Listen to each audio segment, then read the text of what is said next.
こんにちは、ミッキーです。今回は銀座有楽町2023年最新カフェ7選をご紹介していきます。東京駅周辺の大人の街銀座有楽町エリア。実は6月末にも動画を公開しているのですが、有楽町ビル、新有楽町ビルの建て替えもあり、2023年以内に訪れないと閉店してしまう名店などを含め、今こそご紹介したいと思い、前回ご紹介しきれなかったお店をご紹介します。さらに今回は銀座周辺でカフェ好きなら行かないわけにいかない有名店舗を複数ご紹介しつつ、8月にオープンしたばかりで話題のゴディバベーカリーの様子もいち早くお届けしますので、ぜひ参考にしてほしいです。このチャンネルではカフェ巡りなど日常を少し豊かにする情報をお届けします。少しでも応援してくださる方はチャンネル登録をして次の動画も見逃さないでください。ちなみに今回ご紹介するお店の Google マップ位置情報は本動画の概要欄から確認することができますので、実際にお店に訪問する際の参考としてご活用ください。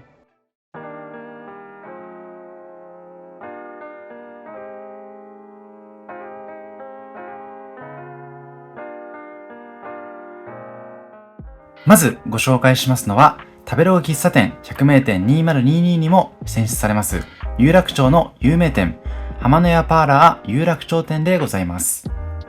1966年創業の老舗喫茶浜の屋の思いと味を引き継いだ昔ながらの純喫茶になっています。もともと女性の店主さんが運営していました浜の屋さんでございますけれども、店主さんの高齢化に伴い2011年には一度45年の歴史に幕を下ろしてしまいました。ただ閉店を惜しむ声に後押しされ、現在のオーナーのもと2012年には同じ場所で復活した愛のあふれるお店でございます。変わらないサンドウィッチの味わいと自家焙煎でオリジナルブレンドを作っているコーヒーは間違いなし。喫茶店好きの方々には必見のお店かなと思います。ただし残念ながら浜の屋パーラーが入居する新有楽町ビルは2023年末で閉館が発表されておりまして、おそらくこちらのお店も遅くとも年内中には閉店してしまうかなと思います。さて、浜の屋さんといえば有名なのはサンドウィッチ。中でもフルーツサンドは隠し味にマヨネーズがあるとのことで、気になる方にはぜひお試しいただきたいです。パンはなんと36枚スライスの特別な薄切りだということでございまして、小ぶりで食べやすさ抜群。まさにモーニングにぴったりなメニューになっています。ちなみにモーニングは10時の開店から11時までの1時間限定でございますので、お間違いのないようお気をつけください。この日はサンドウィッチのハーフサイズとドリンクがセットになったモーニングセットの A をいただきました。セレクトしたサンドウィッチは卵サンドウィッチで、焼くか焼かないかを選べるトーストは焼いていただくことにしました。小ぶりながらしょっぱさが絶妙に心地よい味わいと深入りのコーヒーの味わいが抜群でございました。ぜひ皆さんも閉店してしまう前に訪れていただいて、このサンドウィッチの味わいを感じてほしいなと思います。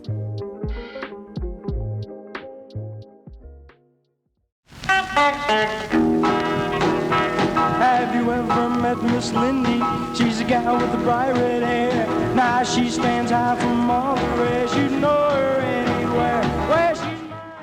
続いてご紹介しますのは、東銀座エリアにあります食べログ喫茶店100名店2022にも選ばれ、多くの芸能人に愛される銀座の名物喫茶でございます。喫茶アメリカンです。平日限定かつ8時半から14時までの限られた営業でありますが、元祖極厚サンドを楽しめる唯一無二のお店でございます。1982年創業で40年もの歴史を持ち、創業当初はアメリカに憧れる人も多く、店名自体はもちろん、店内はアメリカの 80s 要素の詰まった個性的な空間になっています。ただ現在は店主さんの地元佐賀にまつわるグッズがたくさんあったり、東京2020を盛り上げるようなグッズがあったりと、たくさんの遊び心が詰まっている様子でございました。さて、ここからは名物のサンドウィッチのご紹介。コンセプトは安くて美味しくてボリュームがある、そんなパワー系なメニューでありながら、女性人気が高いお店だというところも印象的でございました。赤羽橋にあります新橋ベーカリーから朝と昼の1日2回焼きたてのパンが届くとのことで、毎日売り切れでございます。食パン自体が売り切れてしまうほどなので、たくさんあるサンドウィッチの種類も時間が経つにつれ売り切れてしまう印象でございました。この日もかろうじて残っていましたハンバーグサンドを注文することにしました。ご覧の通りめちゃくちゃ厚みがありまして、食べきれない方もいるんですけれども、仮に食べきれなかったとしてもお持ち帰り用のパックをいただけまして、そちらにパッキングして後でいただくこともできますので、そういった配慮もとても素敵な店舗になっています。個人的には次回こそはパストラミビーフサンドを頼んでみたいなと思いましたので、またリベンジしに行きたいと思っています。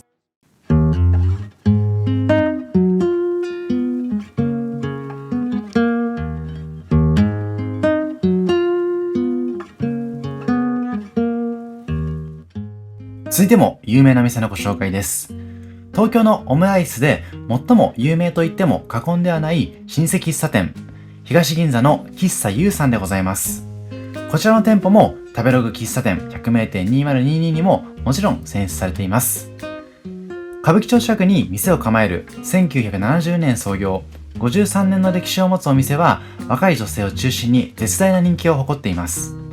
営業時間は11時から16時半と少し短めでもあるので、気になる方は銀座ぶらりの計画にもしっかりと組み込んであげた方が良さそうです。そんな短い時間ながら看板メニューのオムライスは1日になんと300個以上も提供されるとのことで驚きを隠せません。店内は重厚感があり、席の数もそこそこ多め。店員さんがテキパキしておりまして、メニューの提供も早いためか、お店の開店自体も比較的良いので、少し待ってみる価値もありそうです。看板メニューはオムライスで間違いないんですけれども、隠れ人気メニューとして話題なのはオムレツサンド。どうやら過去に嵐に仕上がれで紹介されたことも一つの人気の理由になっているということでございました。オムライスさながらの自慢のオムレツをふわふわの食パンに挟んだ贅沢な一品になっていますので、オムライス体験したことがある方はこちらもぜひ試していただきたいです。さて、この日にいただきましたのは注目のオムライスのドリンクセット。ケチャップライスにオムレツを乗っけて、このケチャップをかけた様子がこの喫茶ゆうさん特有のフォルムになっています。また今回ドリンクセットをいただいたんですけれども、クリームソーダとしていただきたかったのでプラス100円でフロートをトッピングしていただくことにしました。オムライスはケチャップライスの上に乗せたプルプルトロトロの卵が絶品でございまして、秘密はオムレツに生クリームを使用しているというところでございます。ぜひこんな形でスプーンですくっていただいて、そのプルプルの弾力を感じてみてほしいなと思います。カウンター席があってお一人様でも過ごしやすかったので、ぜひこの付近にお勤めの方は昼休みの休憩にも訪れてほしいなと思いました。この喫茶ゆうさんのコースターもとてもレトロで可愛らしいです。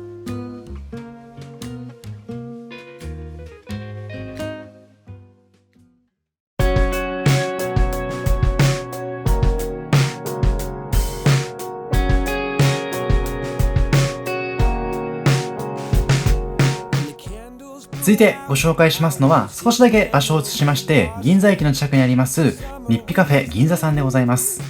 こちらは2021年3月に誕生したおしゃれカフェでございまして、同じく2021年に創業115年を迎えたコラーゲン製造のトップメーカーである日比が手掛けたカフェでございます。北千住で人気のカフェ赤羽堂とコラボレーションした数々のメニューも魅力でございます。高品質コラーゲンたっぷりな本格料理やスイーツ、ドリンクがいただけるということもありまして、特に女性に人気な店舗だと感じました。ジャパニーズクオリティ&ホスピタリティカフェを目指しまして、コラーゲンを通じて美容や健康を少しでも応援したいという思いが込められており、メニューには体内に吸収されやすい低分子コラーゲンペプチド 100% の粉末コラーゲン、日比コラーゲン100が使用されているということでございます。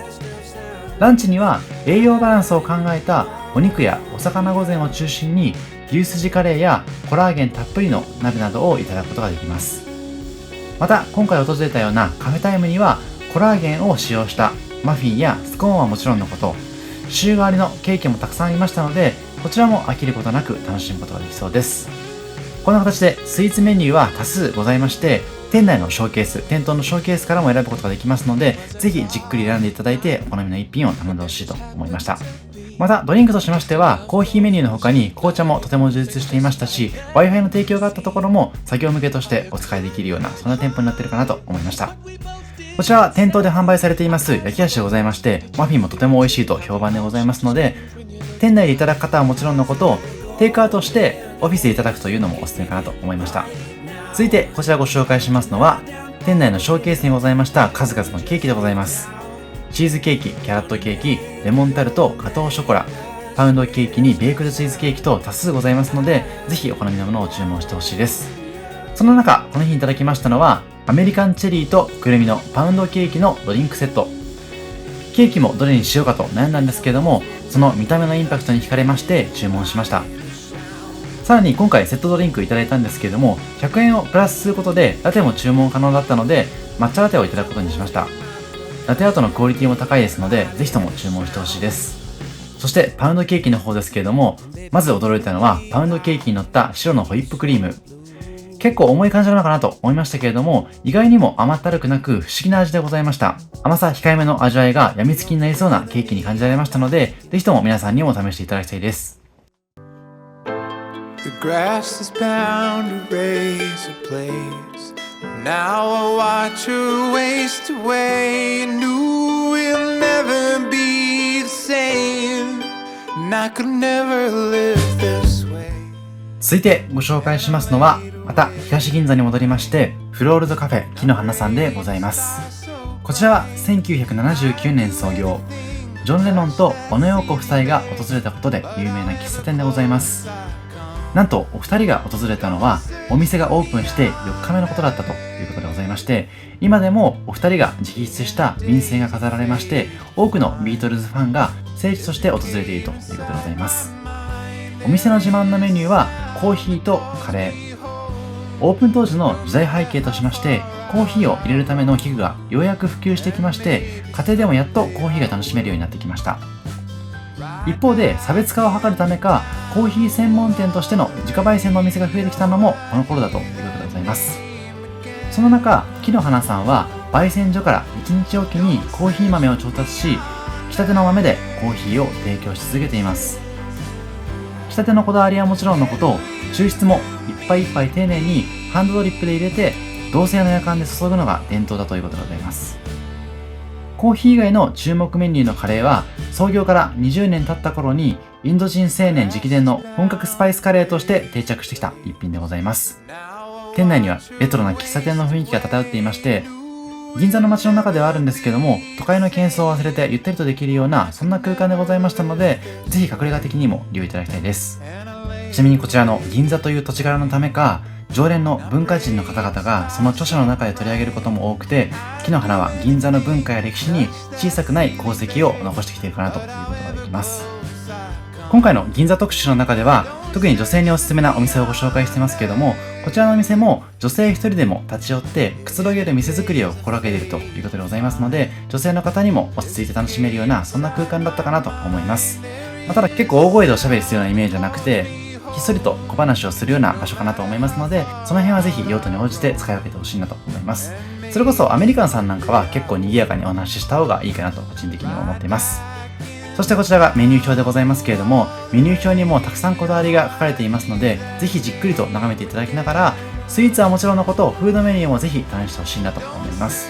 先ほどはカレーがおすすめだと申し上げましたけれども、結構トーストメニューも充実していますし、あとはこだわりのコーヒーに関しても様々なブレンドから選ぶことができたりとか、エスプレッソドリンクはもちろんウィンナーコーヒーなど喫茶店らしいようなメニューも注文することができます。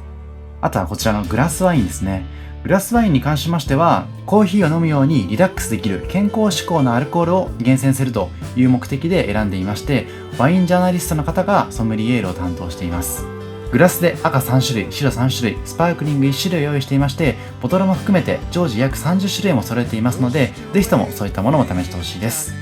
そしてこの日いただきましたのは、こちらの本格派チーズケーキと芳醇ブレンドでございます。今ご紹介しました通り、様々な気になるメニューがあったんですけども、こちらのチーズケーキはインスタグラムを見た時からとても気になっていたメニューだったので注文してみました。このチーズケーキなんですけども、結構小ぶりではありながらとろけるような味わいでございますし、生地のベースに使われているこのチョコレート状のクッキーのような食感もとても美味しかったなと思っています。甘さも自然な濃厚さが感じられまして、昨今の添加物っぽさを感じないところもとても素敵でございました。ちなみにこちらのお店ではレノンセットというものもありまして、ジョン・レノンが来店時に注文したというコロンビアコーヒーとクッキーのセットも用意されていますので、もしビートルズファン、ジョン・レノンファンの方がいらっしゃいましたら、そちらのレノンセットを頼んでみるというのもおすすめかなと思います。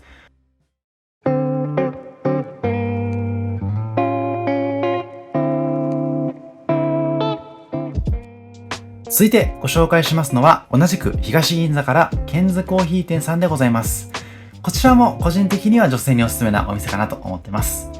2007年創業、コーヒー好きのマイスターが独学で始めたという 3D ラテアートが素敵な喫茶店になっています。お店は建物の2階にありまして、お店に入りますとレトロな雰囲気漂うインテリアやこだわりのコーヒーカップ、そしてジャズの BGM に包まれた空間が広がっています。3D ラテアートで有名なお店であるものの、フードメニューやスイーツが充実しているところもおすすめなポイントです。店内には様々な絵画が飾られていましたりとか、店内のインテリアを眺めているだけでも時間が経ってしまいそうですし、椅子等のインテリアに関しましても少しずつ違うので、今回映しているように席に余裕がある場合には好みの席を探してほしいなと思います。こちらでいただくことができますメニューはいずれもセットメニューとしてドリンクをつけることができまして、フード系にはミニサラダやケーキ、デザート系には乾パンメニューでもありますカプチーノをつけることもできます。簡単にメニューをご紹介しますと、フード系は黒毛和牛を 100% 使ったビーフカレーが特におすすめ。ランチタイムには400円ほど安くなる上、ビールセットやワインセットにもカスタマイズができる点がポイントでございます。他にはクロックムッシュやアイガモロースのサンドイッチ、キノコパスタや生ハムの冷製パスタがございますので、ぜひともランチ等でご活用いただきたいです。またフードメニューもおすすめでございますけれども、個人的にはスイーツが極上。ハニートーストは特に人気のメニューだということでございまして、カプチーノをセットにすることもできます。そのハニートーストに使われている蜂蜜には、皇居のユリの木の花から採取した一番蜜をかけたこだわりの一品になっていますので、ぜひともお試しいただきたいです。こちらがフードメニューの一覧になっています。いずれのメニューも単品価格とセットメニューの価格が載っていますので、そういったところも良心的ですよね。あとは夏季限定のコーヒーゼリーや、今回いただきました後で写すようなケーキもございます。またスペシャルティーコーヒーに関しましても、中入りから深入りまで様々な焙煎度合いで分類していただくことができますし、他にもたくさんの種類のコーヒーメニューがございました。またアイス系のドリンクが充実しているのもこちらのお店のおすすめなポイントでございますので、特に夏の暑い季節なんかにもおすすめできるような、そんな空間だったかなと思っています。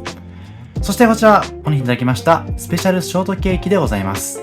こちら C セットでございまして、カプチーノがついたセットでございます。もう早速この猫ちゃんの可愛らしい 3D カプチーノを確認することができます。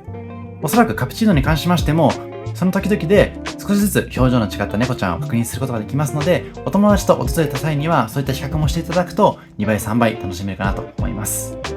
そしてもう一つのおすすめはこちらのスペシャルショートケーキでございまして、ショートケーキは想像よりもはるかに軽い生クリームになっていまして、とても食べやすい一品になっていました。またイチゴも贅沢にトッピングされていますので、満足感たっぷりいただけるかなと思いました。で、こちらカプチーノですね。ショートケーキも小ぶりではあるんですけども、とても美味しかったので、ぜひともお試しいただきたいです。もしかすると期間限定メニューかもしれませんので、気になる方はお早めに訪れてほしいなと思いました。ちなみにこちらのお店は月曜日が定休日になっていますので、その点はご注意いただきたいなと思っています。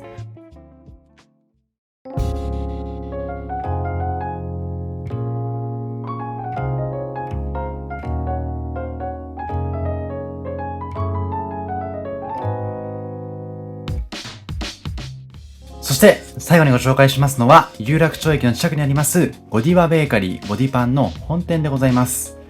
こちらは2023年8月にオープンした話題のベーカリーでございまして、オープン前日には LINE ニュースにも載っていましたので、知っている方も多いかなと思います。オープン当初から大人気でございまして、現在は整理券を手に入れないと入店できないお店になっています。結構 Google の評価なんかを見ますと辛口になっていまして、全ての原因はこの整理券が手に入らないと入店できないというところかなと思っています。個人的にも勤務地が東京駅でありますし、仕事上始業時間が10時になっているので、9時半からの整理券の配布はちょうどいいタイミングなんですけれども、なかなかこのタイミングで訪れることができない人は多いかと思いますし、それこそ情報を知らなかったら地方の方々なんかはせっかく来たのに全然買えないじゃないかみたいなこともあるかと思いますので、そこはちょっと残念なところでございますよね。ぜひ SNS 等をご活用いただいて、よりうまく宣伝してほしいなとも個人的には思っています。今、ちらっと申し上げましたけれども、整理券について軽くご説明しますと、整理券は9時半配布開始でございます。この日は平日の9時50分頃に整理券を入手しまして、それでも14時から14時半の会になっていましたので、10時頃までには整理券を入手しないと入店できないかもしれません。口コミ等を見ていますと、仮に整理券を入手したとしても、遅い時間になってしまうと、このパンのラインナップもすごい限られてしまうので、結局欲しいものが買えなかったなんて方もいらっしゃいますので、しばらく落ち着くまでは、なるべく9時半頃に訪れて整理券を買うのがおすすめかなと個人的には思っています。なんでこんなにもゴディバベーカリー、ゴディパンが話題になっているかと申しますと、全世界初出店であるゴディバのパン屋さんであるという点が大きいかなと思っています。確かにオープン初日の列にも外国人の方々がちらほらといらっしゃったかなと思っています。コンセプトは街のパン屋さんミーツゴディバ。日本で進化を遂げた菓子パン、惣菜パンをショコラティエの新たな発想で再解釈して提供しているようでございます。チョコレートのための低温ルームキッチン、テンパリングマシンを備え、ゴディバが培ってきた技術とアイディアを存分に活かして生成されたパンをぜひお試しいただきたいです。現在購入できるパンはお一人様4点のみになっているんですけれども、それでも結構品薄になってしまうなと感じています。ただですね、お店の方々も頑張って頻繁に焼き上げてくれているようでございますので、少なくとも14時頃の様子ではこういった形で選べるパンの種類がたくさんあるかなと思っています。この日は私マックスの4点ほどご購入したんですけれども、購入の際には紙袋有料になってますが購入することもできますので、ぜひそちらもお試しいただきたいです。今回購入はしなかったんですけれども、今映していますようなコロネもゴディパンの魅力的な商品かと思いますので、ぜひこの動画をご覧になられた方はこちらも注文してほしいなと思います。ちなみにコロネに関しましては4個入りのギフトボックスも販売されていましたので、お土産用にも購入できるかなというところです。また、私は使ってないんですけども、ゴディバのアプリをインストールして購入することで、スタンプを貯めて1個無料みたいな、そんなキャンペーンもやってましたので、ぜひ気になる方は事前にアプリ登録していただいて、購入時にかざしていただくのもおすすめかなと思っています。こちら、紙袋になっていまして、こちらも55円で購入することができるような、そんな紙袋でございました。さて、この日はテイクアウトして購入した4つのパンの中から2つほどご紹介したいと思います。まず、こちらご紹介しますのは、ショコラティエのカレーパンでございます。個人的に今回購入した中で最も気に入ったパンでございまして、カカオ分 55% のチョコレートをアクセントに加えたカレーフィリングが魅力的なカレーの味とショコラが噛み合って美味しく感じることができたようなそんな一品でございました。で、こちらはもっとショコラの実というものでございまして、ショコラの実というパンの上にさらにチョコレートをかけたようなそんなメニューになっています。で、先ほどの店内の様子でご紹介した分け揚げパンというものがあったんですけども、そちらはベルギー産カカオ 44% のチョコレートフレークが混ざったふわふわもちもちのパンになっていまして、ぜひ気になる方はそちらも試してほしいです。以上、今回は銀座有楽町2023年最新カフェ7選をご紹介させていただきました。過去にもいくつか銀座有楽町編ご紹介してるんですけども、やはり有楽町ビル、新有楽町ビルが2023年中に閉館してしまうというところが個人的には一番残念なところでございます。なので、過去の動画も含めて確認していただいて、もし気になるお店がありましたら、ぜひとも訪れてほしいです。また、今回の特集は特に女性におすすめな、そして男性の方でもスイーツ好きだったりとか、写真好きな方にはおすすめな空間になっていますので、もし一つでも気になるお店がありましたら、ぜひこの機会に訪れてほしいなと思っています。また、ゴディバパンに関しましては、その整理券の配布方法を含めて軽くご紹介させていただきましたので、訪れる際には参考にしてほしいですし、もしゴディバパン気になる方がお友達にいらっしゃいましたら、整理券が9時半に配布されて、10時頃には整理券なくなってしまうことがあるんだなという点だけお伝えいただけると、残念な思いをせずにゴディバパンも楽しむことができるかなと思っています。以上、ミキでした。ありがとうございました。